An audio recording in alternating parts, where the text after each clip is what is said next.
یہودیوں کی بک تلمود میں لکھا ہے کہ دنیا کی ساری ایج صرف اور صرف 6000 سال ہے، جن میں سے 5700 سال گزر چکے ہیں اور صرف 300 سال باقی ہیں۔ حضرت محمد صلی اللہ علیہ وآلہ وسلم نے فرمایا کہ جیسے یہ دو انگلیاں ایک دوسرے کے ساتھ ہیں،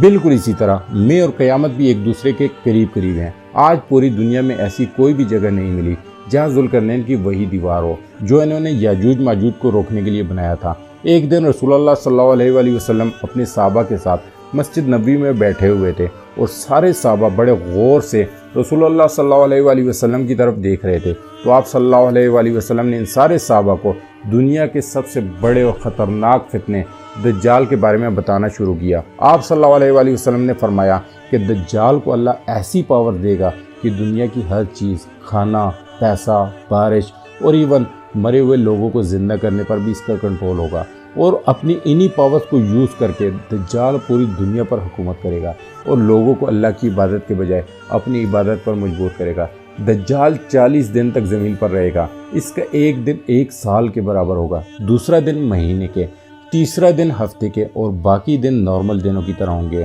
رسول اللہ صلی اللہ علیہ وآلہ وسلم کی یہ باتیں سن کر وہاں موجود صحابہ کرام بہت ہی ڈر گئے اور انہیں لگا کہ دجال وہ سامنے درخت کے پیچھے چھپا ہوا ہے اور ابھی نکل کر ان کی طرف آئے گا۔ لیکن جب شام کو یہی صحابہ رسول اللہ صلی اللہ علیہ وآلہ وسلم کے پاس دوبارہ آئے تو آپ صلی اللہ علیہ وآلہ وسلم ان کے چہروں کو دیکھ کر سمجھ گئے اور انہیں فرمایا کہ اللہ کے بندو نہیں ڈرو، دجال سے تو پھر بھی مقابلہ ہو جائے گا، لیکن کیا میں آپ کو ایسے لوگ دکھاؤں جن سے مقابلہ کرنے کی کسی میں بھی طاقت نہیں ہوگی، اور وہ لوگ نکلتے ہی دنیا میں ایسی تباہی مچائیں گے کہ دنیا کی ہر چیز، کھانا، درخت اور دنیا میں موجود سارا پانی پی جائیں گے، اور وہ لوگ یاجوج اور ماجوج ہوں گے۔ آج سے تقریباً 5000 سال پہلے جب انسان اپنی برائیوں میں حد سے زیادہ بڑھ چکا تھا اور پوری دنیا گناہوں سے بری ہوئی تھی، تو اللہ تعالیٰ نے دنیا سے ایسی ظلم اور برائیوں کو ختم کرنے کے لیے ان لوگوں پر اپنا سب سے بڑا عذاب طوفان بھیجا۔ یہ ایک ایسا طوفان تھا جس نے دنیا کی ہر چیز کو تباہ کر دیا،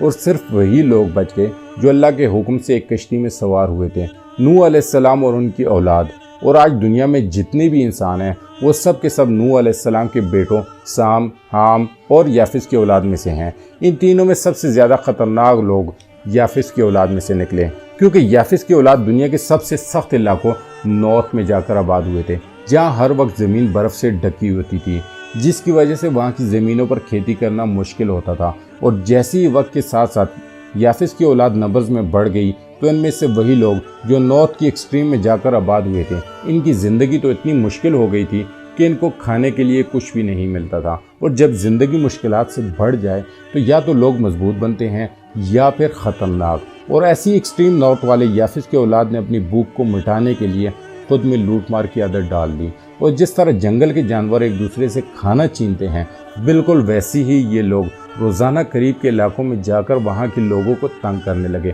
اور جب ان کی ظلم اور لوٹ مار اپنی پیک تک پہنچ گئی تو اس وقت ایران میں ایک نیک بادشاہ تخت پر بیٹھ گئے۔ ذوالقرنین کا قصہ قرآن نے بھی ذکر کیا ہے کہ جب اس نے نارتھ کی طرف اپنا تیسرا سفر کیا اور نارتھ کی بالکل ایکسٹریم تک پہنچا تو ان کی ملاقات ایک ایسی قوم سے ہوئی جو ان سے ہر چیز میں بالکل ڈیفرنٹ تھی، ایون ان کی زبان بھی چینج تھی۔ تو اس قوم نے ایک ٹرانسلیٹر کے ذریعے ذوالقرنین کو بتایا کہ یہاں ان پہاڑوں کے درمیان ایک قوم رہتی ہے جو یہاں ہمارے پاس آ کر لوٹ مار کرتے ہیں اور یہاں کے لوگوں کو بھی قتل کرتے ہیں۔ ہم آپ کے لیے پیسہ چندہ جمع کریں گے اور آپ ہمارے اور ان کے درمیان ایک بیریئر، ایک دیوار بنا دو۔ ذوالقرنین نے ان سے کہا کہ پیسے تو اللہ کے دیے ہوئے بہت ہے، بس ہمیں آپ سے صرف اتنی مدد چاہیے کہ اس دیوار کو بنانے میں ہمارا ساتھ دو۔ اور اسی طرح ذوالقرنین نے اس قوم کو یاجوج اور ماجوج کے فتنے سے بچانے کے لیے ان پہاڑوں کے درمیان ایک مضبوط دیوار بنا دی۔ یاجوج اور ماجوج ہر روز اس دیوار کو توڑنے کی کوشش کرتے ہیں،